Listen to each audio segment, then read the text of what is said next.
All right, good evening, everybody, and welcome. This is our 6th annual Bienvenu lecture, and we are just so delighted to be able to do this in person and have you all back with us. My name's Lou Ann Greenwald. I'm the director at the Hilliard Art Museum.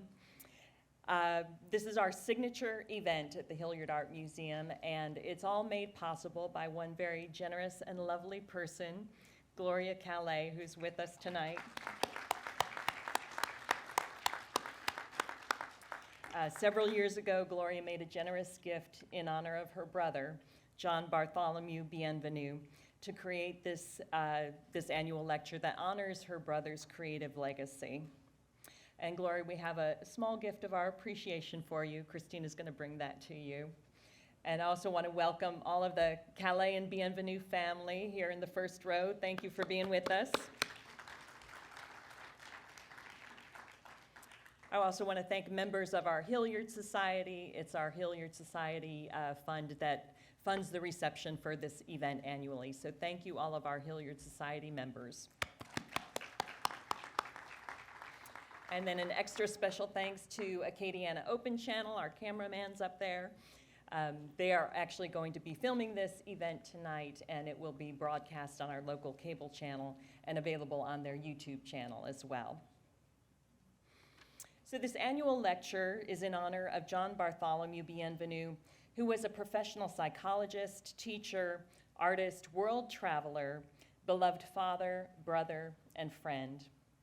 In retirement, he dedicated himself to the arts through classes, workshops, and teaching, and we honor John tonight with this event that celebrates his passion for the arts. This year's lecture will be more of a conversation between a literary scholar and an artist. Inspired by a work from the Hilliard Art Museum's collection, which you may have seen in the lobby tonight, we reached out to Jay Watson, Howry Professor of Faulkner Studies at the University of Mississippi, to ask if he could make a presentation on the subject of regionalism in painting as exemplified by John McCrady's Frightened Horses from 1934, and in literature as exemplified by American writer William Faulkner. In the course of considering this topic, Jay's conversations with his colleague at Ole Miss, artist Brooke Alexander, began to give life to a lively discussion about the evolution of Midwestern regionalism when it hits the South. So we're delighted to welcome Jay and Brooke to Lafayette and to the Hilliard Art Museum.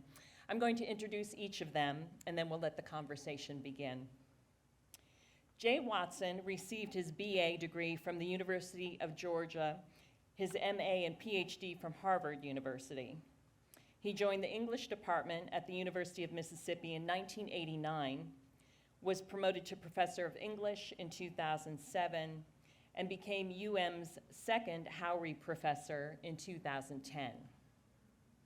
His awards and achievements include visiting Fulbright Professor of American Studies at a university in Turku, Finland, UM's Faculty Achievement Award, Liberal Arts Professor of the Year Award, and Humanities Teacher of the Year Award.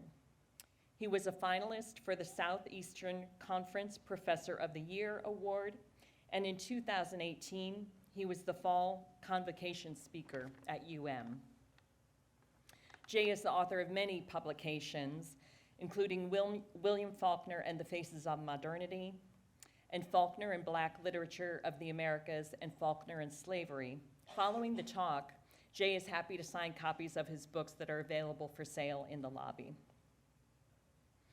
Brooke Alexander completed her BA in studio art with a minor in English from Athens State University. She received her Master's of Fine Arts in Studio Art with a concentration in painting from the University of Mississippi, where she is currently a visiting assistant professor. Her work has been exhibited regionally and nationally. Many of her paintings are figurative and painted from life. She considers literature as a major influence in her work. Please join me in welcoming Jay Watson and Brooke Alexander.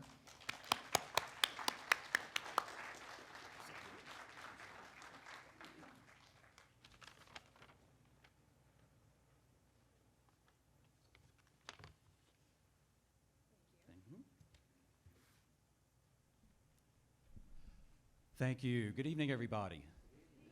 It is absolutely lovely to be here.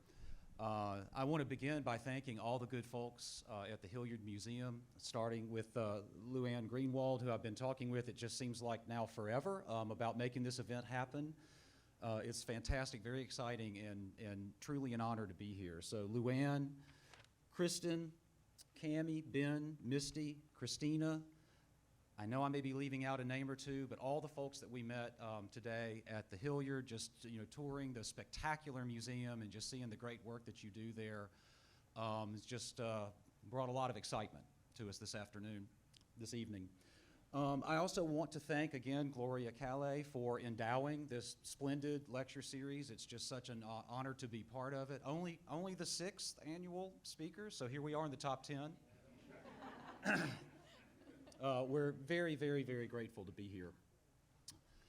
It is true that the idea for this talk originated in Luann's suggestion to me to think about the work of John McCrady and William Faulkner in regionalist terms.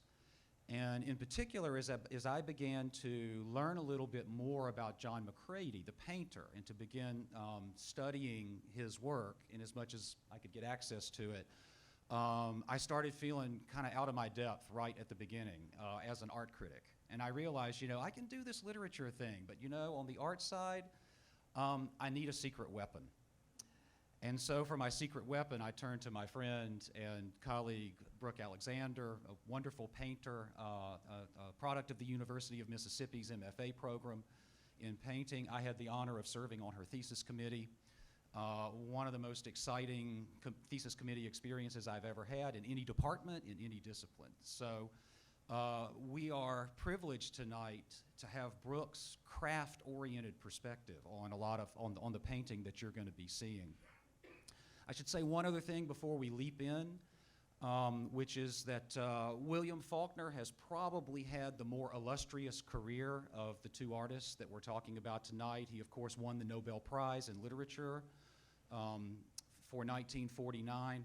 Tonight, Faulkner is going to play a little bit more of a secondary role, a subordinate role in the talk as the paintings come forward. We think maybe McCrady deserves a little bit more airtime than he often gets, and a museum talk seems to be the appropriate place to give it to him. So we'll be turning to Faulkner's work often to find supporting or complicating details that will work alongside some of the observations that you'll be hearing about the paintings. So on the subject of regionalism, I tend to come at this topic more from my training in literary studies, and Brooke tends to come from it more thinking about visual art and painting. So we're each going to tell you just a little bit about how we understand regionalism and regionalist movements in American art. So over on the literary side of things, I can observe that the major regionalist movements in American literature have tended to come at times when the nation is faltering in its ability to supply a coherent source of identity or community or belonging to Americans. This might be in times of crisis, in times when various forms of consensus break down, political consensus, cultural consensus, and region emerges in the work of artists and in the minds of intellectuals as a kind of intermediate scale between the concreteness of local life and the abstraction of national life. It offers an intermediate scale for envisioning identity and community. Some of the most important regionalist movements in American writing came just before and just after the Civil War. Before the Civil War, a Northeastern literature and a Southern literature emerged in partisan rivalry with each other, as you could imagine, over in the era of the great debates over slavery. These literatures tried to claim the moral foundations of American history for their civilization. And so regionalism was in fact putting different literatures and parts of the country in conflict. After the Civil War, there was another regionalist movement. But this movement was more about reintroducing the divided nation to the diversity and richness of its different cultures. in different parts of the country. So again, a Southern literature, a Northeastern literature, literature of the Midwest, literature of the Far West. These were all ways that Americans, the purpose behind the rise of this literature was reconciliation and healing. As Americans learned to recognize and to accept and to love their differences after those differences had been so painful and divisive during the Civil War. Another really important moment for regionalist writing in American literary history is in the decade running up to and into the Great Depression, when again the country was facing the greatest crisis in its history since the Civil War. And ideas like democracy were in a way faltering before the power of capitalism and the flaws of capitalism to define and dictate the direction of the country. And it was this Depression-era regionalism that Faulkner and McCrady participated in. Faulkner became Faulkner in part through the mentoring of an important American regionalist writer. His name was Sherwood Anderson. He was an Ohio writer that represented a very powerful strain of Midwestern regionalism in the 1920s. Some of you may be familiar with his most famous book, which was a collection of stories entitled Winesburg, Ohio. Faulkner met Anderson in New Orleans, where Faulkner had gone in an attempt to escape the small-town Mississippi world that he grew up in. Faulkner had his sights set on becoming a more cosmopolitan and bohemian kind of writer. And Anderson was someone he could look up to as a model of literary success. But around the time Faulkner published his first novel, Anderson took him aside and told him something surprising. And what he told Faulkner is, you have a world of talent. If you're not careful, you're going to waste it. What you need to do is go back to that Mississippi world that you came from, because it's the world you know best. It's the world that you can dive deepest into as a writer. What Anderson was saying to Faulkner is, whatever your ambitions might be for being a modernist writer or being a world writer, you need to return to and lean into your region, right, in order to bring the proper kind of depth and richness and complexity to your work. And to his everlasting credit, and it must have been very difficult for a young man to do this, Faulkner took that advice and returned to Mississippi, and within a year had embarked on the series of novels and fictions that he set in this imaginary North Mississippi county he called Yoknapatawpha County. So the Faulkner that we have, the Nobel Prize winner, would have been unthinkable without the way that Anderson reintroduced him to regionalism and regionalist values. Now, as it turns out, John McCrady also had an important regionalist teacher, and we're going to hear a little bit more about that from Brooke. So regionalism in painting started in New York with the Ashcan School.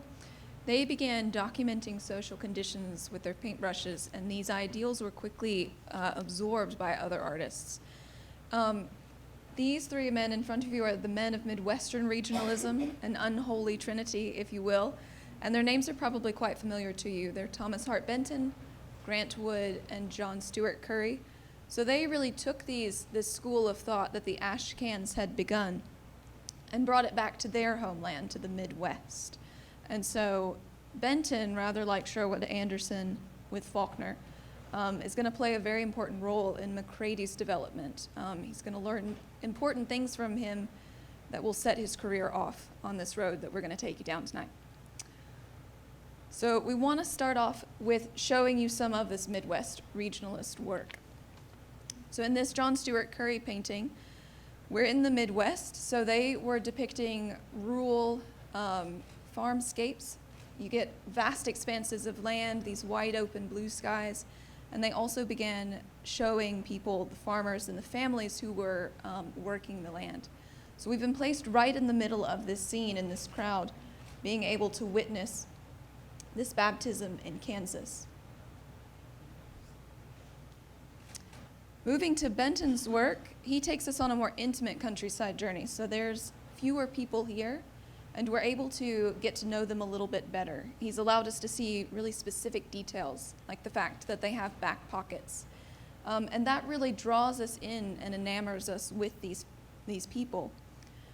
You'll notice that the land is starting presenting itself in a new way here. There's a dip and roll to the landscape. There's a curve to the tree that's being picked up and reflected in the clouds. And this is a new avenue of landscape that is just going to become more and more apparent as we move forward.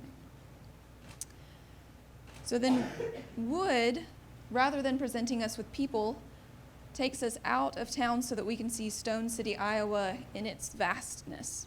And so by placing us on this hill where we have these crops springing up underneath our feet, we can see even more strongly than Benton was showing us the roll and dip of the landscape, these valleys and rises, the land starting to behave in even more powerful ways than before. Thank you for dimming the lights, by the way. That's a big help. So this is the visual tradition that McCrady is going to take south, and we'll talk a little bit about the implications of that in a minute. But we've introduced you to regionalism, but what in the world do we mean by weird regionalism? Now, again, this is something that I've kind of come at from my own framework in literary studies, and Brooke has come at from her framework in visual art. And a lot of my thinking about weird, or one of the reasons that weird just sprang to mind as an early immediate response to some of what I felt like I was seeing in McCrady's work, is the emergence of a contemporary literary movement that is sometimes called the New Weird. And one of the foremost figures in that literary movement is a writer named Jeff Vandermeer that I happen to be, actually kind of crazy about. Vandermeer writes a very strange and arresting blend of kind of science fiction, speculative fiction, elements of the fantastic, the Gothic, that all blend together in a very compelling and kind of disquieting way. Vandermeer and his wife Anne co-edited an anthology that basically tries to kind of create a tradition and create a canon for what they're calling the New Weird literature. And in their introduction to their anthology, they define the genre of weird writing this way. They say, weird literature contains some element of the visionary, some impulse or worldview that catapults it beyond the everyday, and as such can offer an alternative path for exploration of the numinous. The impulse to entertain combines with the impulse to remind readers of the strangeness of the world and the limits of our understanding of it. Now, as it turns out, Brooke was coming to her thinking about the weird through a book that she had been reading and that she introduced me to, called Unsettling Landscapes. These moments really did seem to just perfectly coincide because we had both been reading these books on separate sort of playing fields. And so I had been reading a lot of Robert Macfarlane's work.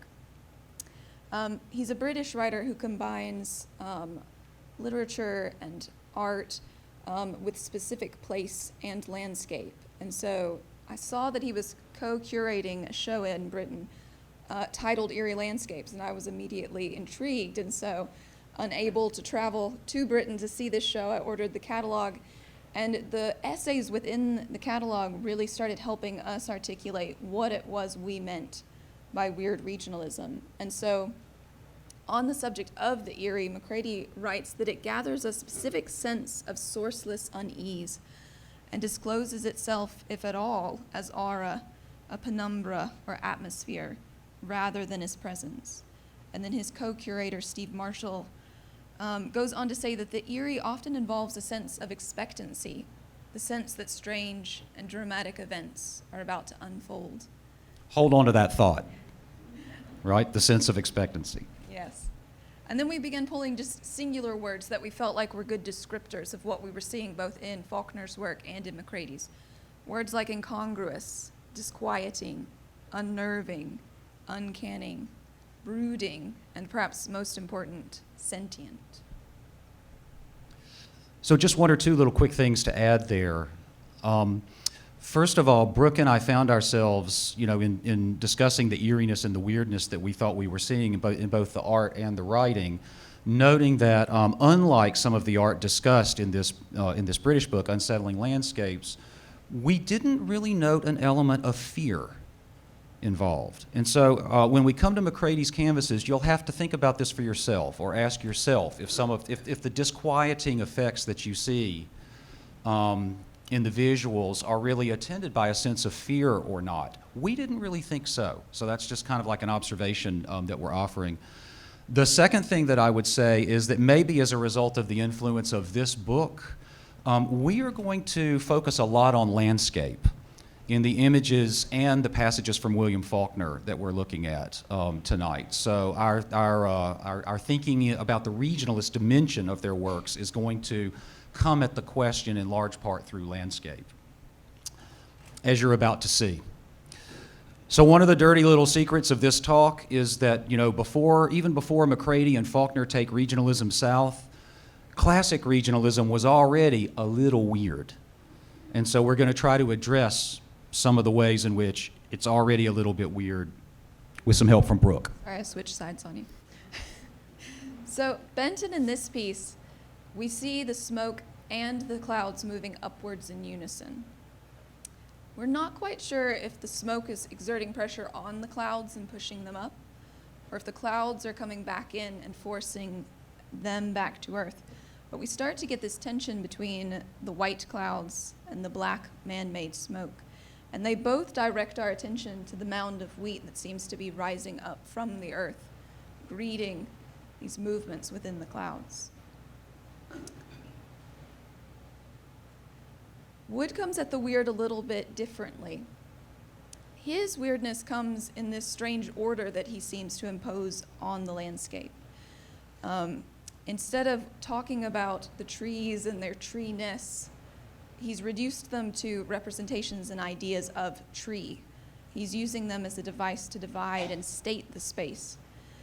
And this order that he tries to impose on the landscape itself becomes a voice of the weird, because those plowed lines and straight stacks of wheat refuse to remain quite as straight as you think he would want them to be. And so even though he's trying to force them, they're sort of buckling up and misbehaving a little bit.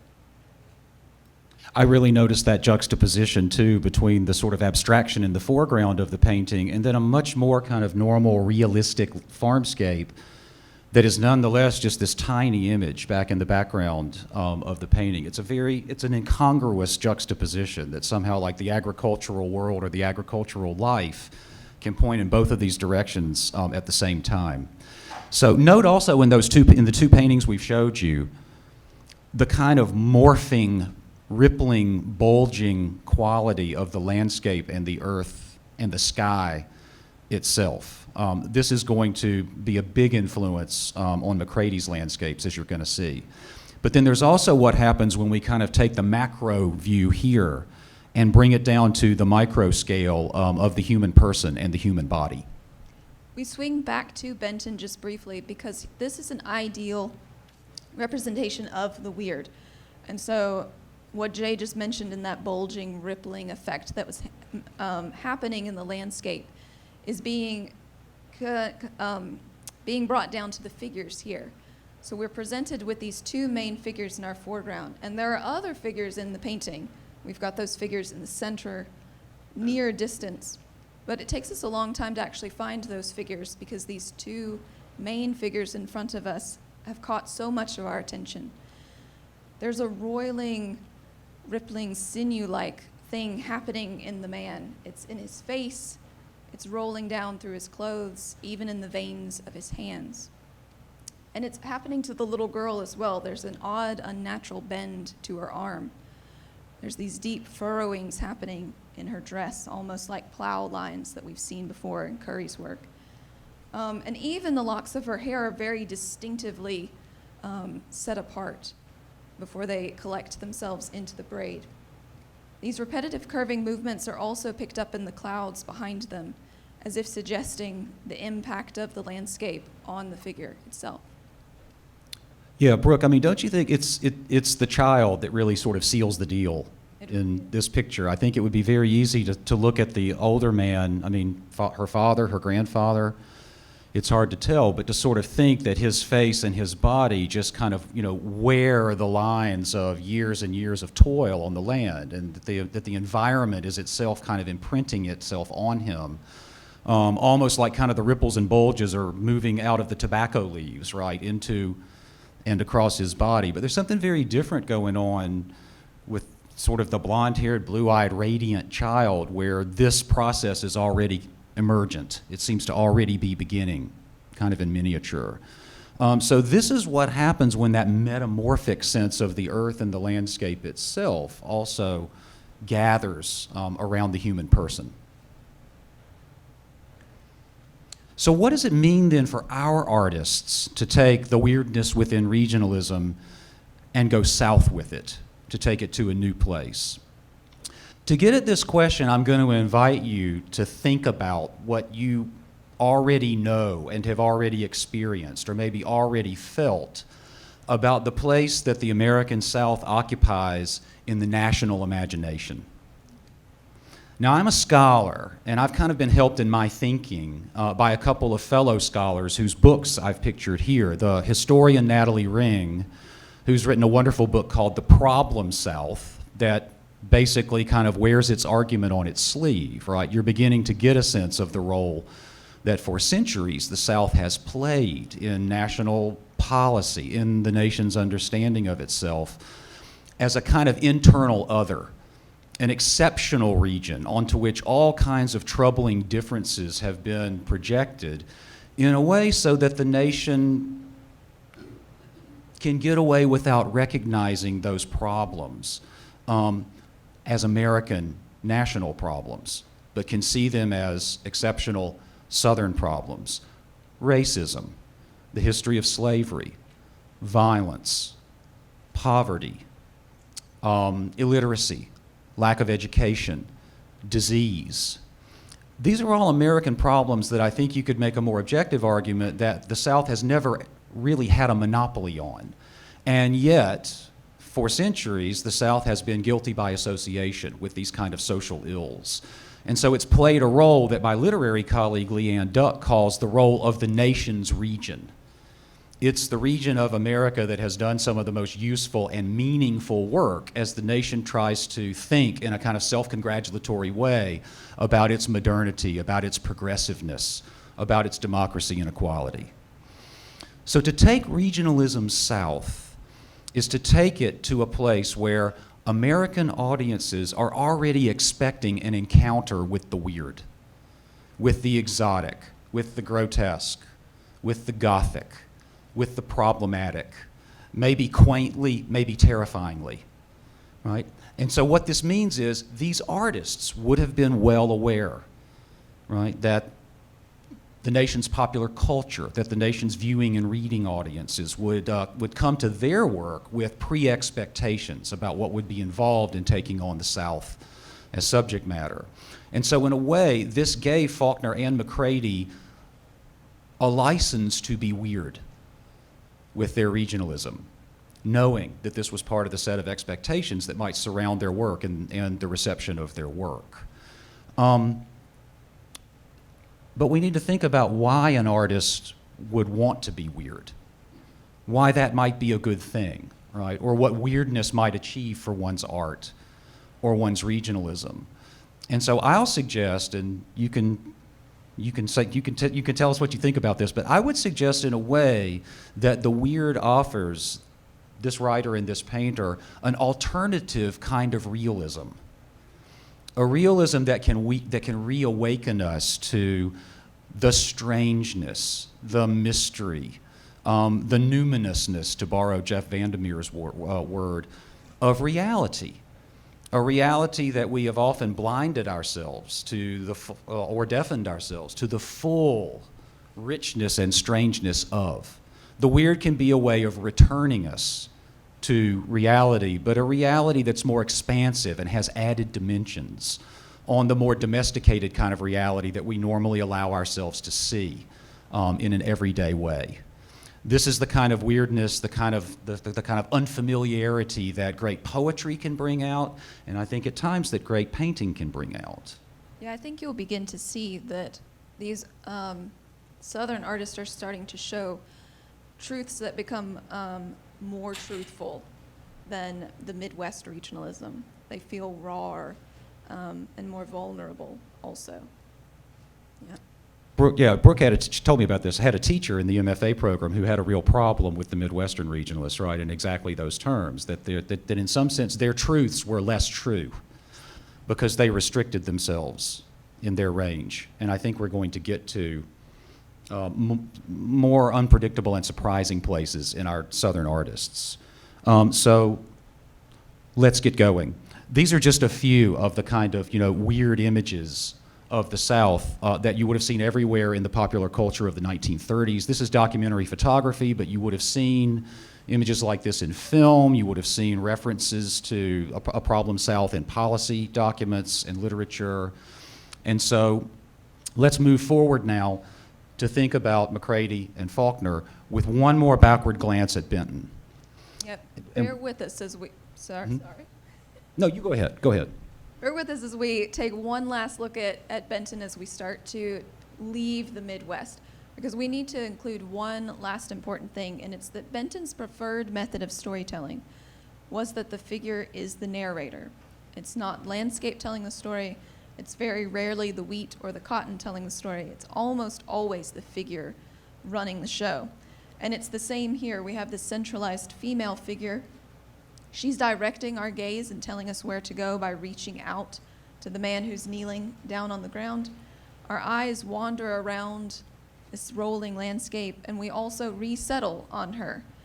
And so Benton is working with McCrady, and McCrady distinctly doesn't like the way that Benton depicts his figures. He doesn't like the rope-like sinews that crop up. So he's going to take that out of his work, but he does quite like Benton's devotion to place. And so he's going to go back south to Mississippi and begin his own set of work.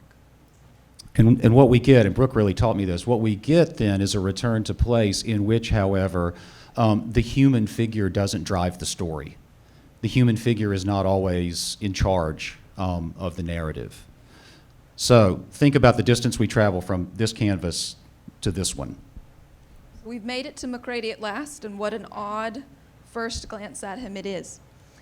So McCrady presents us with these three figures who are very close to us in a Benton-like manner, but they've lost control of the narrative. There's a lot of things going on here, but what we know is that the figure is not in control. We, the viewer, have an odd viewpoint of this. We're looking at the backside of this horse. We have a lower viewpoint even than of the man who's falling. We've already fallen and are on the ground looking up at this scene. We're sort of just sitting there helpless and made to be spectators, which really is our fate in any work of art. But McCrady makes us intensely aware of our place down on the ground, where his figures are headed as they're descending quite dramatically off of this horse. So there's a sense, we don't have a laser pointer, so I'm going to just get up here and cheerlead for a minute, but there's a sense in the painting, you can just watch everything in the center of the painting kind of revolving and whirling, and there's this tremendous dynamic sense. What there's not much of is a sense of control. And that's a big difference from the painting that we just viewed. Now, Faulkner also experiments with ways to change this sort of masterful relationship between the human figure and the landscape ground. And where he does this most intensely are in the stories that he writes about hunting, because those are stories, of course, about a very, very kind of intimate perception and participation in the non-human world, in the landscape itself. And in Faulkner's hunting stories, there is often a moment of reversal between figure and ground, where the hunter discovers that he's the one being hunted. The predator discovers that he's potential prey. The seer discovers that he's in fact intensely seen, sometimes by the animal, sometimes by a sense of the landscape itself. This can sound like the following passage from Go Down Moses, which is Faulkner's greatest novel of Southern hunting. This is a scene in which a young man is on his first deer hunt. Right, and again, watch the way that the sense of control slips away from the hunter, and his rifle, and begins to move over to the landscape itself. He had stopped breathing then, There was only his heart, his blood, and in the following silence, the wilderness ceased to breathe also, leaning, stooping overhead with its breath held, tremendous and impartial and waiting. Think how suddenly small that makes one feel, right, as the wilderness becomes sentient. Then it had passed. It was over. The solitude did not breathe again yet. It had merely stopped watching him and was looking somewhere else, even turning its back on him, looking on away up the ridge at another point. And the boy knew as well as if he had seen him that the buck had come to the edge of the cane and had either seen or scented them and faded back into it. The ground comes alive. The figure is reduced, is humbled in significance. So we return to the figure driving the narrative, but here the figure's driving McCrady is allowing the figure to drive the narrative out of the real and into the visionary, the mystical, the otherworldly. And I think you could argue that although these are figures, I don't think they're human anymore. They're angels and demons coming forth out of the sky. And so by doing this with quite a humble country dwelling, we have this sort of normal, if you will, scene, if it weren't for the procession of angels and demons coming forth out of the clouds. He's suggesting to us that these things that are strange and unsettling are happening in our normal everyday lives and opening us up to the suggestion or thought, perhaps, that everything isn't quite as concise and ordered as we might want it to be. So, in the strangest of these figures, there's a kind of spiritual surcharge. There's a spiritual excess that kind of expands the boundaries or expands the range of what reality is and reality can be, or even what a human figure is and what a human figure can be.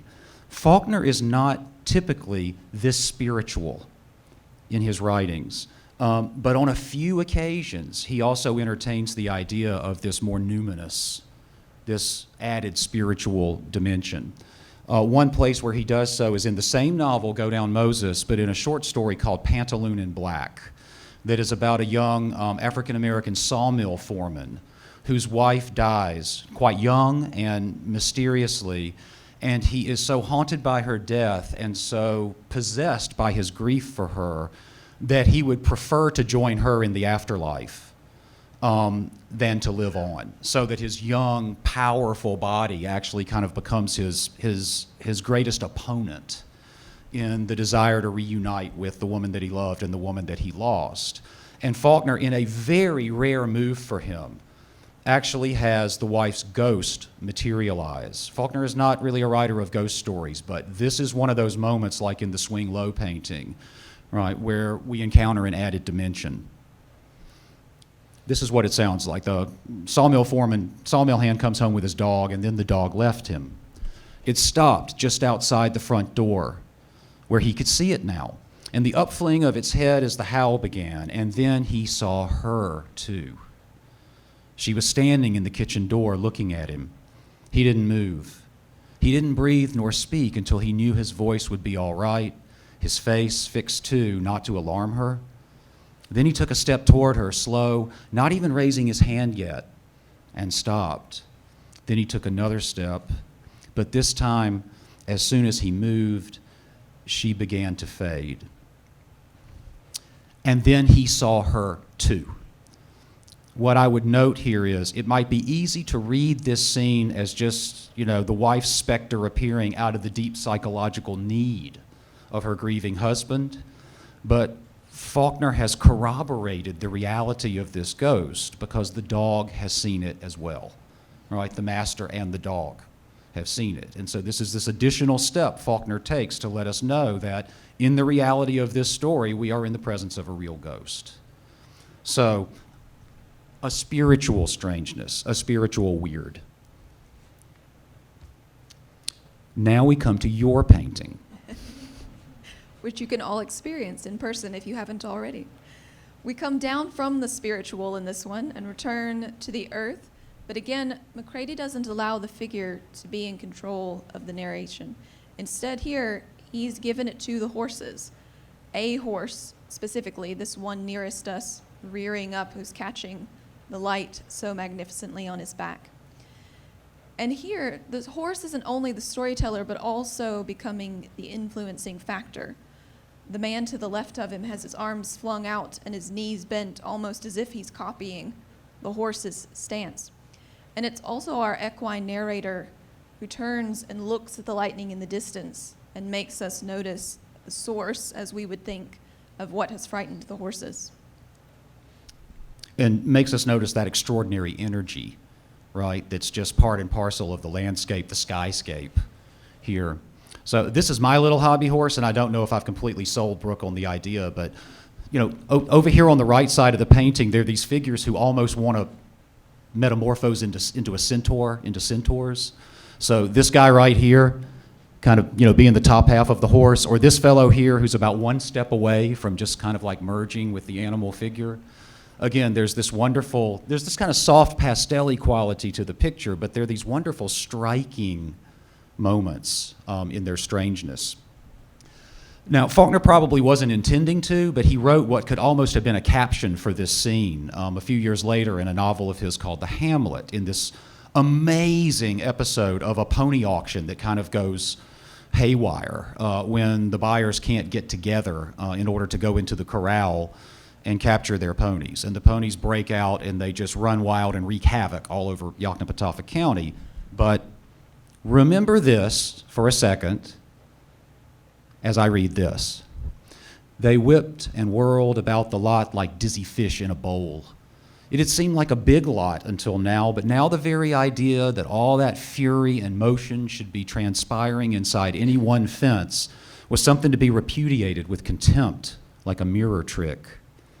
The horses huddled in mazy camouflage, or single or in pairs, rushed, fluid, phantom, and unceasing, to huddle again in mirage-like clumps from which came high, abrupt squeals and the vicious thudding of hooves. That's from an episode called Spotted Horses.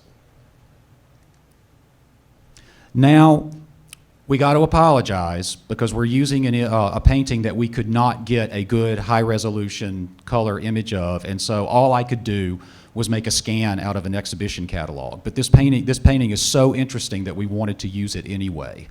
It's a scene from the courthouse lawn in Oxford, Mississippi, called Political Rally.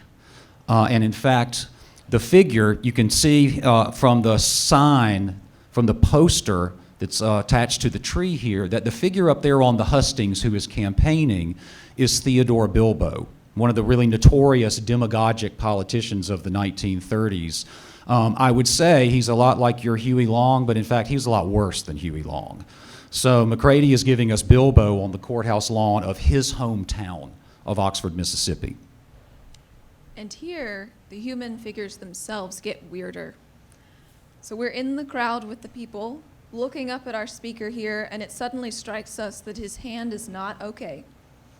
It's flung out, the fingers narrow to these claw-like points.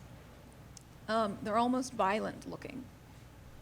And that unsettles us in a way. And we start to investigate other figures in the crowd, seeing if they too have become morphed. And we find this man at the bottom left side of the crowd, whose hand is an almost identical replication of the speaker.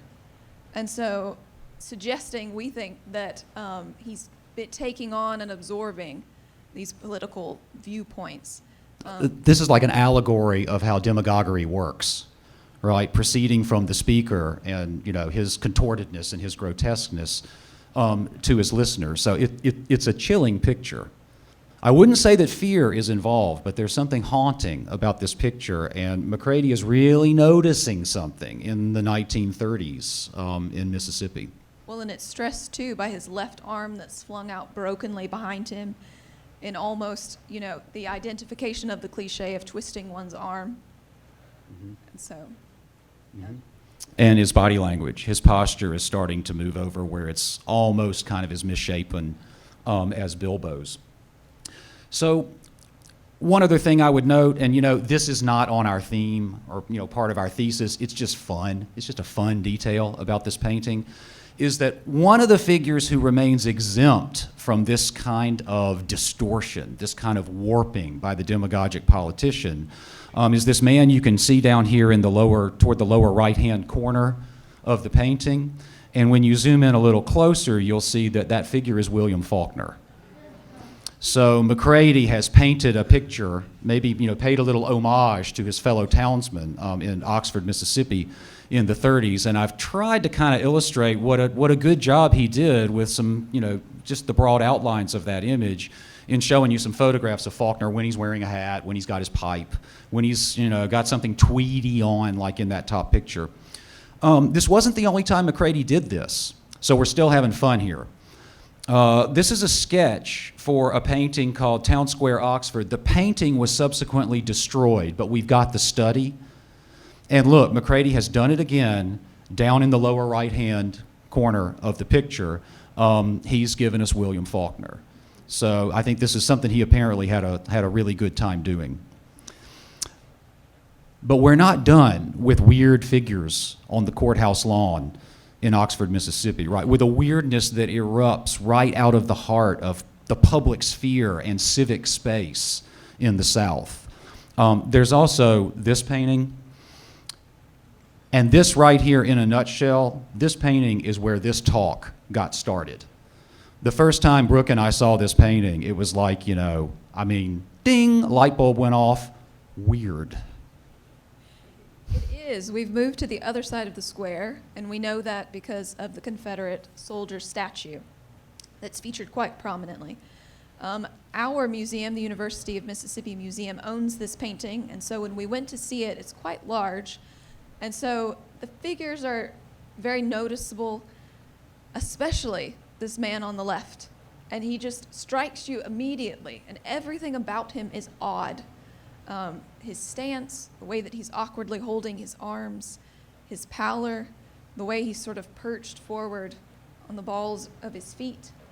And in a weird way, he started haunting us just a little bit, and we started referring affectionately to this painting as the zombie painting. So this is the undead on the Oxford courthouse lawn. Yeah.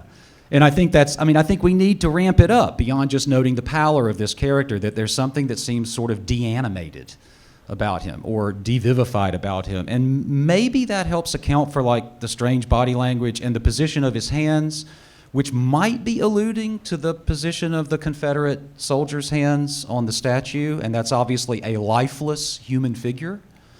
So that kind of like doubles down on this element of the zombification. So yeah, Brooke and I have called this guy the zombie guy ever since.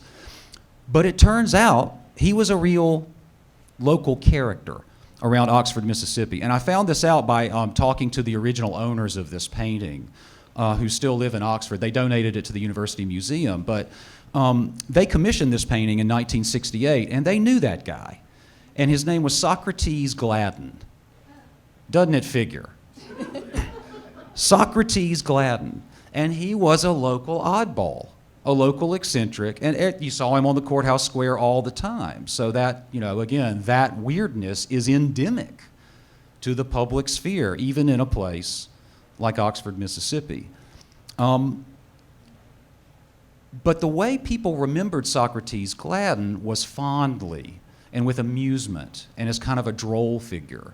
And I think McCrady has taken the image somewhere stranger here. He's doubled down on the weirdness and taken it to somewhere more haunting, somewhere more disquieting than just a kind of eccentric local character. Yeah, droll is not a descriptive word that I would use for him. He does unsettle you a bit, but he also really pulls you in with his gaze. And when you get closer to the painting, you'll notice that there are portraits in his glasses. And so we think that the left is a self-portrait of McCrady. The hairline seems rather similar. And so we've included McCrady down there underneath it. In the right, we don't know. Maybe it's us being reflected back in this strange man's gaze, asking us to consider our own strangeness or oddities. If only I had that much hair.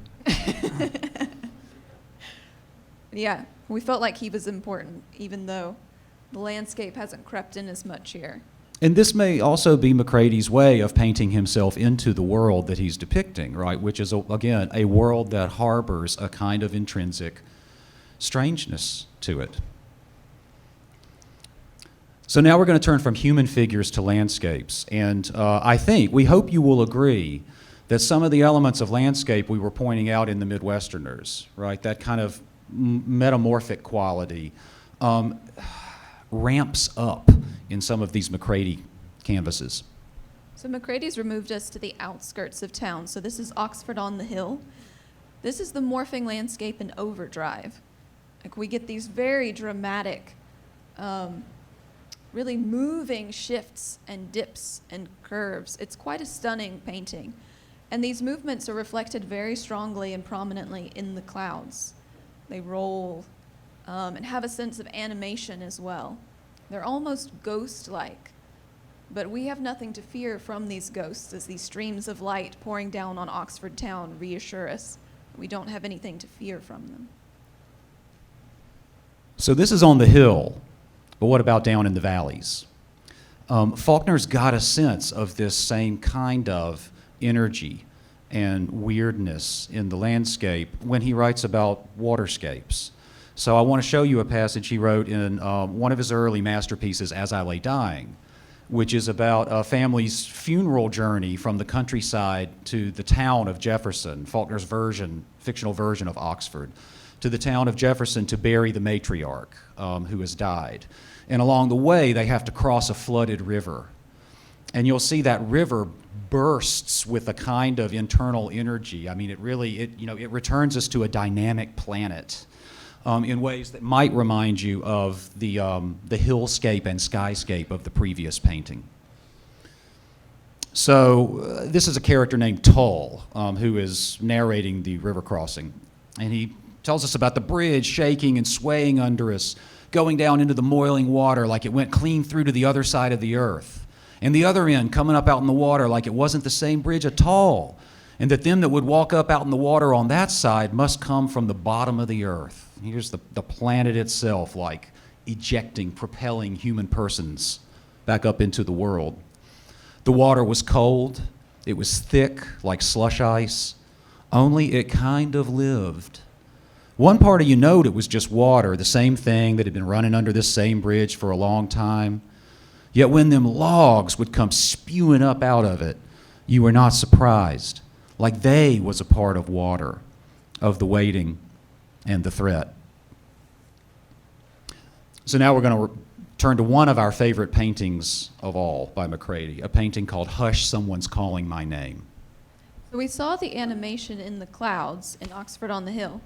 So how do you begin to elevate the animate landscape to a sentient one? McCrady chooses to do that with clouds. So we have this landscape with two figures, but the figures are really hard to distinguish. They almost meld into one.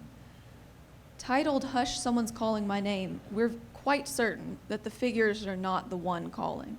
It's the cloud that's calling, or else some being in the cloud who's reaching out, calling forth in an almost biblical sentiment. There's a great sense of expectancy here. We've arrived right before something's about to happen, and we don't know if it's going to be a blessing or a curse, because the foundation of the land that we're standing on is certainly not a firm one. It's undulating and moving.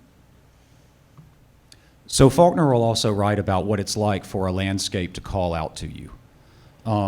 He'll personify a landscape doing this very thing, and again, creating that same sense of expectancy that we've been talking about ever since the Unsettling Landscapes book.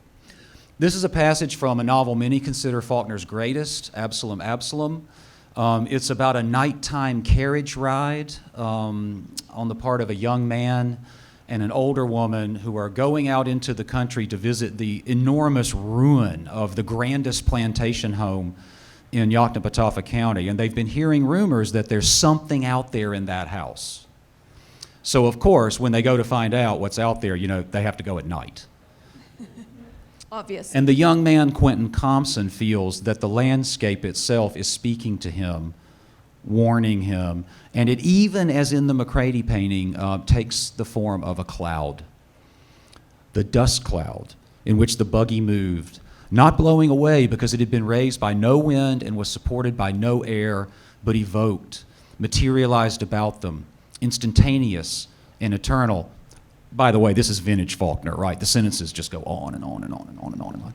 The dust cloud moving on, enclosing them with not threat exactly, but maybe warning, bland, almost friendly, warning, as if to say, come on if you like, but I will get there first. Accumulating ahead of you, I will arrive first, lifting, sloping gently upward under hooves and wheels, so that you will find no destination, but will merely abrupt gently onto a plateau and a panorama of harmless and inscrutable night.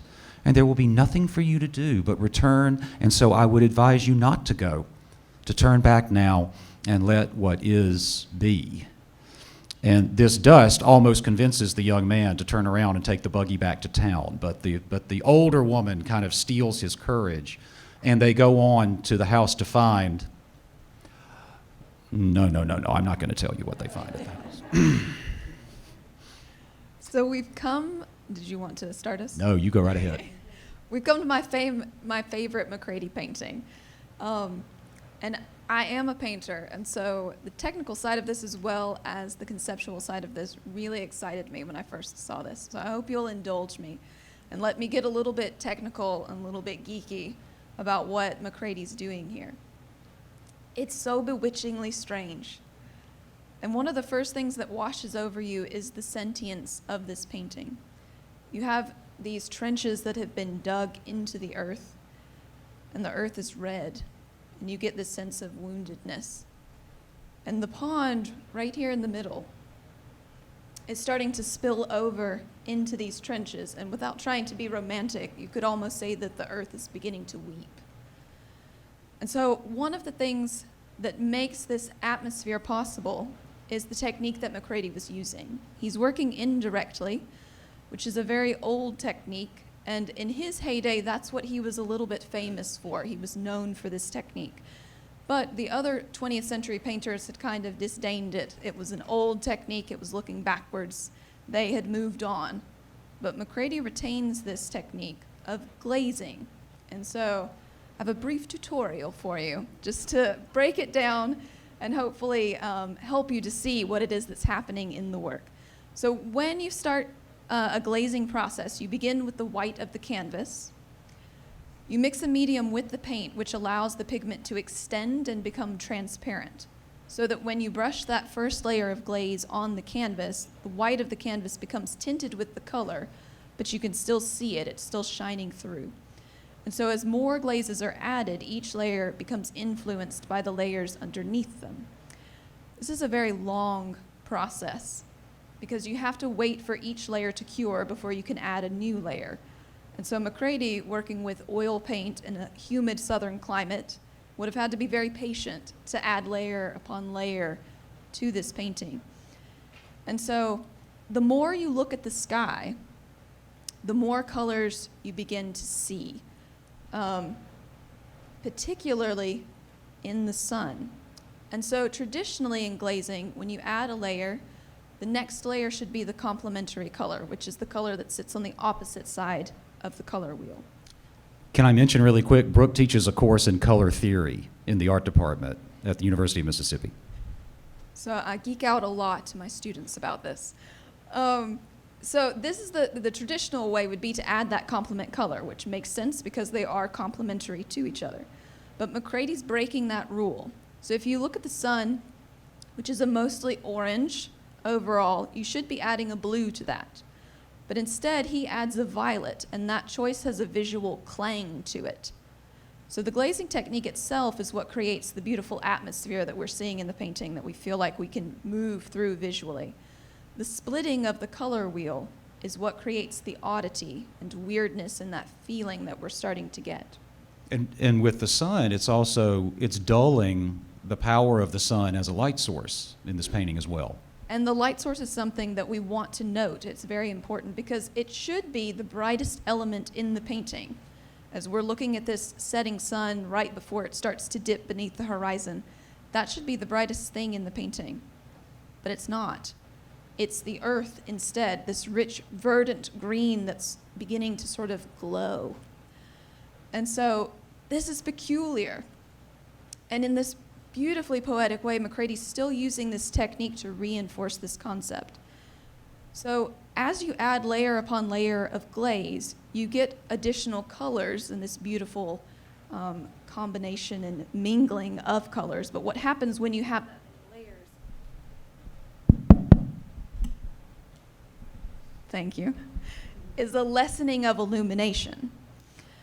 In the ground, in this rich verdant green, there are fewer glazes. So we get less color variety, but we get more illumination because the white of the canvas, the literal ground of the painting itself, is allowed to shine through and create this radiance. Thank you. So what I would emphasize here, just at the risk of kind of, restating Brooke's main points. One, the medium is the message here. So with this glazing technique, right, the light source is coming from the deepest layer of the painting itself. It's coming from the canvas all the way up through the pigments. And in a way, that helps to underscore the way that these green spaces seem to attribute the radiance to the earth itself, as though the earth and not the sun, which has sort of been dimmed and dulled in the background, as though the earth harbors its own kind of radiance, its own kind of weird life. This is what we mean in saying that the weird is not always necessarily a sensationalistic kind of thing. It's not necessarily always a grotesque kind of thing. It can be about aura. It can be something numinous. And this painting is one of the most beautiful examples of that. Brooke's talking about how the sun is not credible as the light source for the green you see coming up, right, out of that grass and off the ground. The perspective lines are not right in this painting for the sun to be the source of that light. That hill right here seems to be angled away from the sun. We would expect maybe to see shadows coming from the hill crest here and moving down when the sun is so low on the horizon, but instead it is the richest source of light and color in the painting. Defying that woundedness that we were talking about.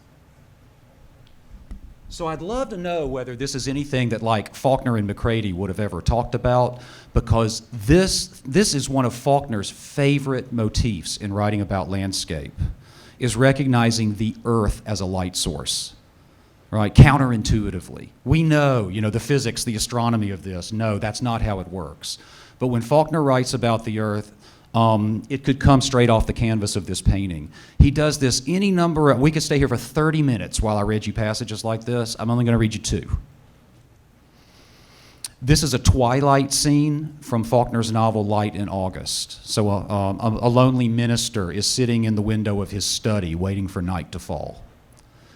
The house, the study is dark behind him, and he is waiting for that instant when all light has failed out of the sky and it would be night, save for that faint light which day granaried leaf and grass blade, reluctant, suspire, making still a little light on earth, though night itself has come. Here's the landscape breathing out light at twilight, right? It's not that the sun pulls all the light out of the atmosphere, it's that the earth pulls the light back to itself at dark. This is a grand passage from one of Faulkner's late novels where a character that he likes a lot kind of stands up on top of a hill and has this amazing panorama of the entire town and county in front of him at sunset. The end of day is one vast green soundless murmur up the northwest toward the zenith. Yet it is as though light were not being subtracted from the earth, but rather had gathered, pooling for an unmoving moment yet among the low places of the ground, so that ground, earth itself, is luminous, and only the dense clumps of trees are dark, standing darkly and immobile out of it. Now, I know we've been here about an hour. Can you stand to see one more canvas?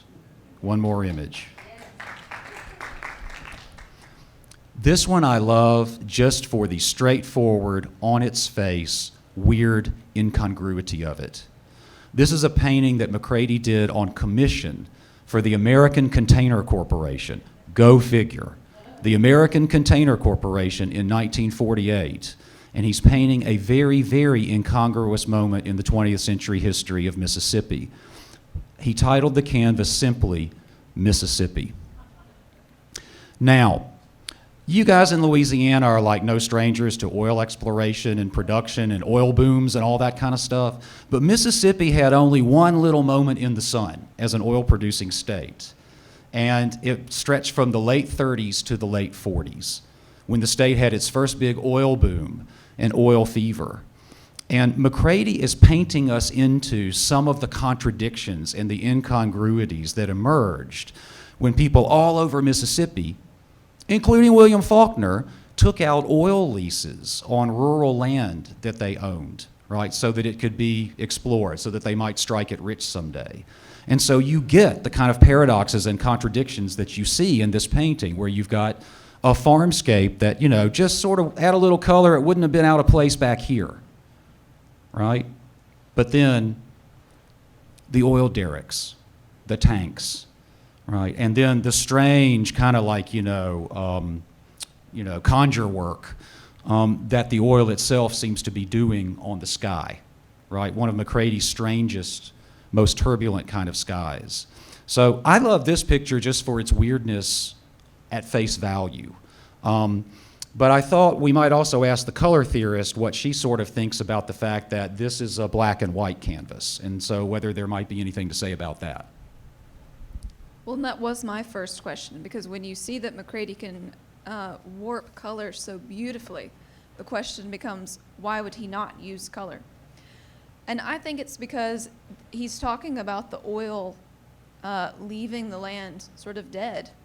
And so this is a work that has been colored by oil, most literally. It's also the weirdest clouds that you can get with McCrady. And that's where the animation is. It's left the earth drenched in oil, and they've risen to the sky. So that weird atmosphere, literally the atmospherics of the painting, are what I think also make it unintentionally prophetic, which is to say, this is a painting for our time, right? Which is a time in which fossil fuels, the use of fossil fuels, are changing, deranging, estranging the atmosphere itself. And interestingly enough, kind of in light of the title of our talk, there are climatologists and intellectuals who will today refer to climate change not as global warming, but as global weirding. Global weirding. A sense that what's happening to the climate is not as straightforward or linear as a simple warming, but in local places, right, climate change assumes intensely unpredictable, right, and strange and weird faces. In a way, this is 1948, but this painting somehow anticipates us 60 and 70 years later, kind of contemplating a moment of global weirding. And it comes out of that collision, right, between the industrialized fossil fuel economy and then a landscape, a native world. I think that's about it. I think that concludes the talk for tonight. I guess we don't have much of an eloquent conclusion, but thanks so much for listening, and we're happy to take questions or comments if, as we hope, we've done something thought-provoking here tonight.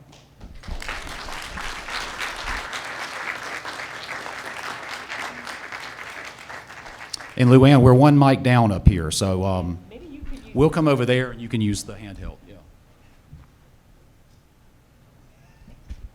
All right, so any questions out there?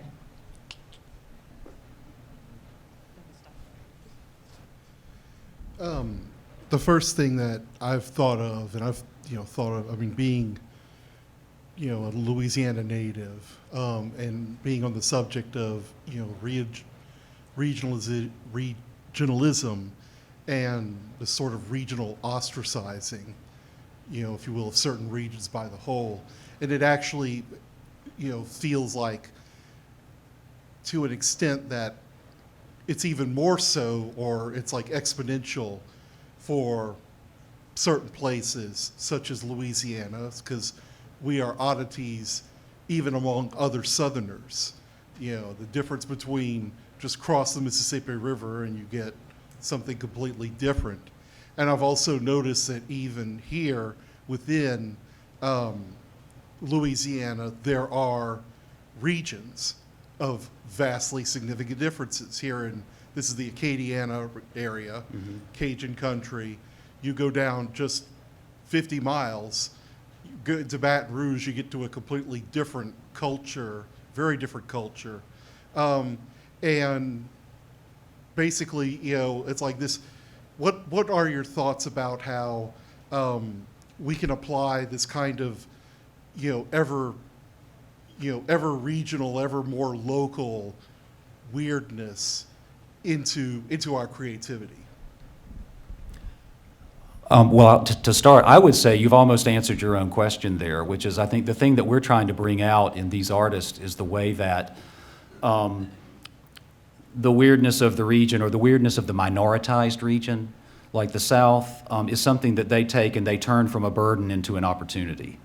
And I think that's, so when we said that they leaned into the weirdness, that American audiences had already come to associate with the South, I think, that's what you can do as your sense of whatever your regional world is, as it sort of scales up and scales back down around the local. So that, the South can be your region, but then, one particular part of Louisiana might be your region. But it's to embrace the weird, right, and embrace the strange. Because it can have very powerful effects and very illuminating effects, and then I think it can awaken people to a sense of kind of the full spectrum of, the full possibilities of life. Well, and I would just add that we've shown you McCrady's work centered around Oxford since we've paired him with Faulkner. But when he moved to Louisiana, there's a whole group of paintings that he centered here, and you find a different sort of weirdness, I would think. So I would encourage you all to find those. They're really nice. There's what you could call a New Orleans regionalism in some of McCrady's work, right? That in a way we didn't bring in as much today because we wanted to capitalize on that sort of Oxford synergy between McCrady and Faulkner. Yeah. Thank you guys so much.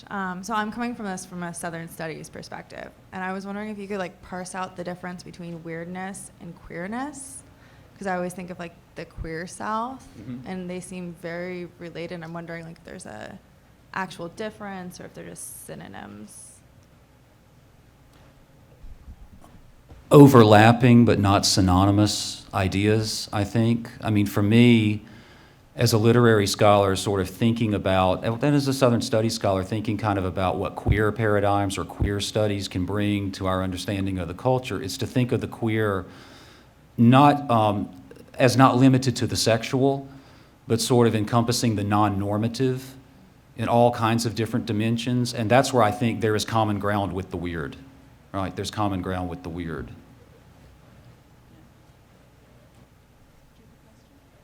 She's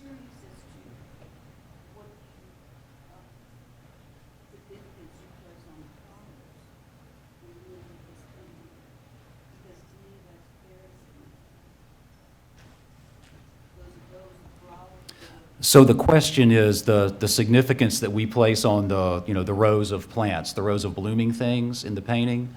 I read that as cotton. I read that as cotton growing in Mississippi, and in fact it's true that the Tinsley Field oil boom, which was kind of the boom that eventually, in 1945, Mississippi, for maybe the only time, cracked the top 10 oil producers in the United States. And that oil boom had started in the Mississippi Delta, near Yazoo County, in a place where they were predominantly growing cotton. So that was my sense of the crop we're seeing on the farm. Did you have a different take on it?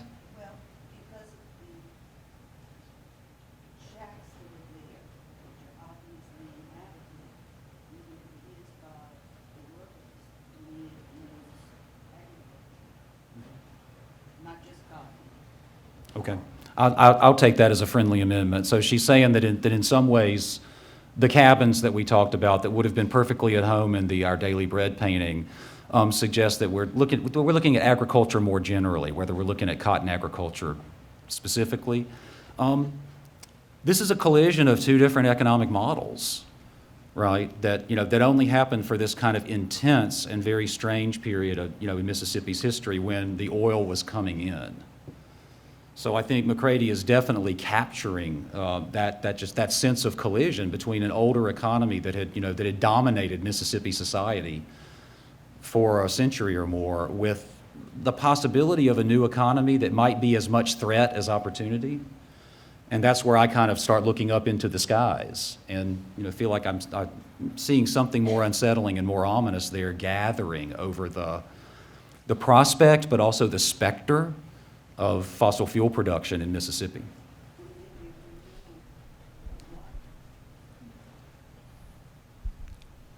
Yes, I know you talked about the land being the character in all the paintings, but as you went on, I'm starting to feel like the clouds tell like an actual story compared to the land, because even in this painting, it feels like the land is stagnant, dead, dying, but the clouds like saying what happened, like the actual story of what happened. Yeah, you've got it. You're right on the level playing field with us. Yeah, they're very figurative-like in these clouds. I do think that quite often McCrady's clouds tell a more impressive story than the land in some of his works. Yeah, especially here. Because in that painting, it looks like something's getting birthed, like something either holy or unholy is getting birthed from the sky. Mm-hmm. That's probably going to be later on where like you said, the oil industry booms completely, and when it dies, it just kills everything, feels dead. Well, I think that's what Brooke is suggesting in proposing that like the black and white painting is in some ways the color of oil. I mean, it's implying that kind of, that oil is going to take over and, completely change and dictate even the look of the landscape. But the sky telling the story, certainly. Brooke, I have a question for you about the color Mm-hmm. that he uses in all of his paintings. It's really, it's remarkable. Does he have other paintings or does he always use that palette? I mean, other than the black and white. In the works that I've been able to see in color, he does stay in this realm, at least in this moment of time that he's working. The problem with McCrady's work is that we've been able to find one catalog of his work, and most of the images are in black and white. Oh. And so it's incredibly hard to find a colored image of his work or even to track them down. It took me months to get an image of Hush, Someone's Calling His Name. This one barely came in on time. I scraped it in just in time. But yes, he does seem to have a consistent color palette. Yeah. It is, and we cut this part for time, but this painting has an overall yellow tinge to it. And so Jay and I had good conversations about the warning sense that the color plays into this, because today often we think about yellow being sunshine and yellow smiling emojis. But it has a deeper history with sickness, and we think yellow fever and jaundice. And so I think that definitely, it is cautionary, indeed. Yeah, and I think that definitely adds an element. Thank you for asking that, because we had to cut that, and I was sad about that. Well, thank you so much for the presentation. It's bringing me way back. When I was at university as a young woman, I was an English major, and my favorite brother, who was at university at the same time, was a painting major. So this has been really lovely for me. But, and going back, and it reminds me of something else too, going back to your Mississippi painting, I think about the same time as when we got the documentary film Louisiana Story. And it reminds me about how art and literature and creative can tell us. I mean, you don't really have to watch the news, just like in centuries past we didn't have the news. The arts told us what was going on. So the paintings tell us, the documentary told us, you know, there are novels and stories that tell us about the big changes that were coming in our economy with the film and with the oil, the fossil fuels and everything else. But if you would go back to the painting of the zombie and the Jim Crow statue in Oxford Square, you didn't say anything. The most intriguing characters to me are not the zombie man, but what is that fellow in the pink pants? What is it with his gait? And the fellows looking in the front here, what is with them? Can you talk a little bit about them? My eyes are drawn to them. Thank you.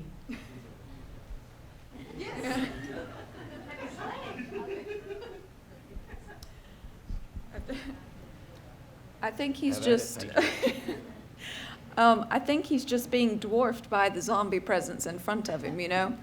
And we have to look deeper within, yeah, to find the more normal weirdnesses, maybe. It's really great. It's really great. He painted this in the last year of his life. For what that's worth.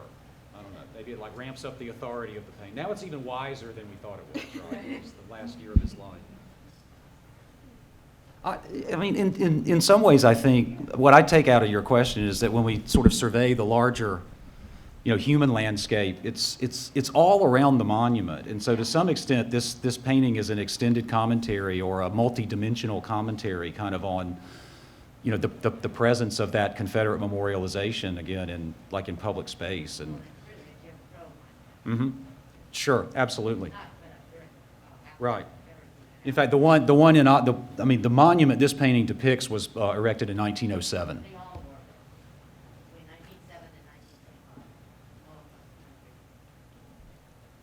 When you began, you talked about regionalism coming out in times when the nation was faltering. And if we agree that the nation is faltering now, what regions do you see really emerging strongly? Do you have a painter answer for that? Right now, I mean, I would agree. I think that there are a lot of reasons to think that we're in a moment of crisis again, or that we're in a moment where consensus is breaking down, certainly. I wonder about how globalization, though, has affected kind of the whole dynamic or the whole value of what regionalism might offer to writers. And so I'm not sure that I really see, when I think sort of survey the literary landscape, that I really feel that there's a strong a regionalist pulse going on in writing, you know, in American writing right now. I'm willing to be told different if there are folks who want to tell me about writers. But I think we're in late capitalism, you know, in globalization, we're just in a different moment where to some extent it's like the global and the planetary is kind of taken over as, climate change and the Anthropocene is doing this. They've taken over as the scales of experience and life that are compelling us the most now, even in the stories that we're telling. So I'm getting an amen over here.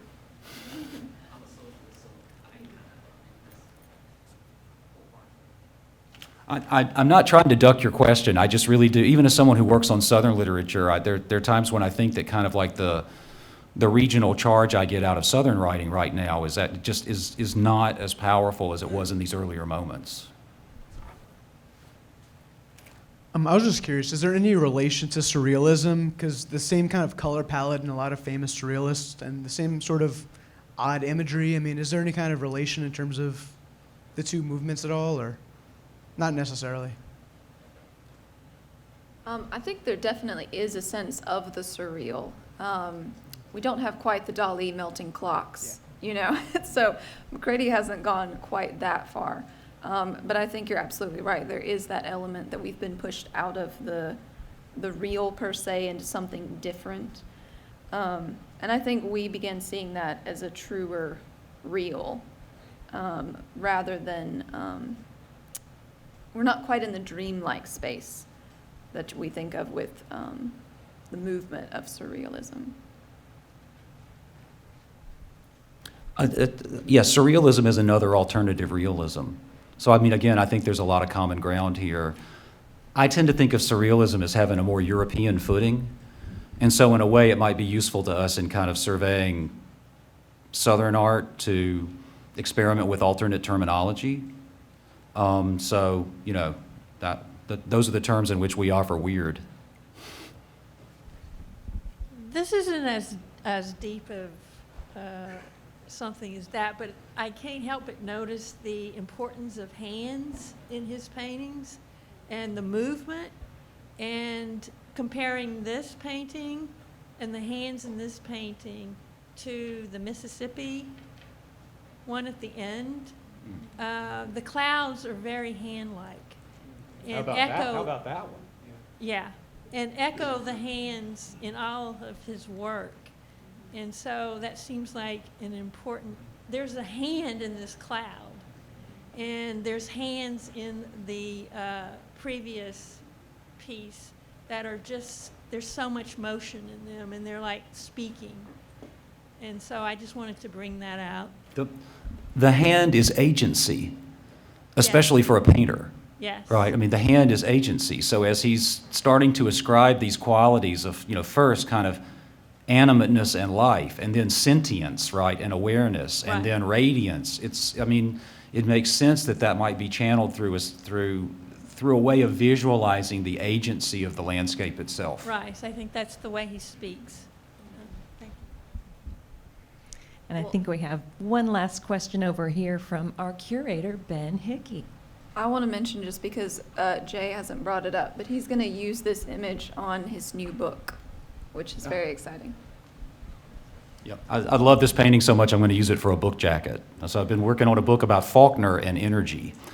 And I told you that kind of he was part of this mid-century contradiction, because Faulkner took the revenues he made from selling movie rights to one of his novels, and he bought a 320-acre farm out in rural Lafayette County. And I'm sorry, yeah, we say Lafayette up in Mississippi. So, you know, don't come up to me after the talk about that. You know, set himself up and then professed to be a mule farmer, right, after this moment. But in 1939 and again in 1942, he allowed oil prospectors to take out leases on that farm. So this could have been Faulkner's farm, except that the oil never came in Lafayette County. I don't necessarily have a question. I really love this. Thank you so much, both of you, for putting this together. It's a wonderful perspective. I just wanted to follow up with respect to the question about regionalism in painting or fine arts. And I would say that there isn't an urge to kind of crystallize around a larger kind of middle-sized region so much as an urge to honor artists' specificity of thought, which often is channeled through a sense of place, but is often hyper-specific. And so it's very hard to say that we're organizing along a sense of regionalism in a broad sense like that, but place is continually very important, at least in the work I'm doing at the museum. So it's yes and no, I guess, in response to that part of that question from before, for me anyway. But thank you so much. We're all hearing about thinking globally and acting locally, right? And what you don't hear in that, I mean, that's very much kind of like that's a motto for our time. And what you don't hear so much in that motto is the intermediate scale. Well, I think that brings us to a close. So please join me in thanking our speakers, Jay and Brooke. Thank you so much.